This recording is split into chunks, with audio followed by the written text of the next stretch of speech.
సంఘానికి బలపరిచే మాటలు ఇవన్నట్లు నేను, ఎందుకంటే సంఘం సత్క్రియలు ఎందు ఆసక్తి కలిగి సమయోచితంగా చేసే వ్యక్తులుగా ఉండాలట. లేదంటే సోమరతనంలోనికి వెళ్ళిపోతారు. పొద్దున్నే పూసినటువంటి పువ్వు సాయంత్రానికి రాలిపోయి ఒక పువ్వు ఒక పాఠం చెప్తుంది నీకు. నేను 10 మందిని ఆకర్షిస్తున్నాను, నన్ను తుంచుకుని వాళ్ళ చెడల్లో పెట్టుకోవాలనుకునేటువంటి ఆకర్షణ నేను కలిగిస్తున్నాను. ఒక రోజు ఉంటాను నేనే అంతమందిని ఆకర్షిస్తున్నానంటే 70 సంవత్సరాలు బ్రతుకుతున్నటువంటి పువ్వు నువ్వెంతమందిని ఆకర్షించాలి? ఉందా ఆకర్షణ? కోల్పోయాం మన తొందరగా. ఇప్పుడు చెబుతున్నాడు, ఆకర్షణ మరలా మీకు తిరిగి రావాలంటే, ఆ సువాసన మరలా రావాలంటే ఇగో ఈ గుణగణాలు కలిగి ఉండండి. నాకు వద్దు అనుకునేటువంటి మనస్తత్వం కలిగి ఉండాలి. ముందు నోవహు ఏం కలిగి ఉన్నాడు?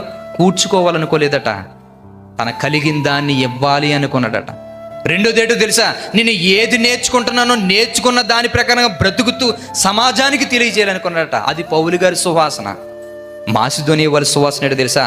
ఆత్మలు సంపాదిస్తున్నటువంటి వ్యక్తులకి ఆశ్రయంగా మేము నిలబడాలి, అవసరాలు తీర్చాలని మనస్తత్వం కలిగి ఉన్నారట. ఈ మనసులో చూసిడండి, నిస్వార్థపూరితమైన మనసులో దేవుడికి నచ్చేసారు వీళ్ళు. మనమే సువాసనగా ఉంటున్నాం. ఎందుకని అడిగితే, ఏమాత్రం దేవుడి దగ్గర ఒక క్వాలిఫికేషన్ కూడా మనం సంపాదించుకోకపోతే వృధా అండి జీవితానికి.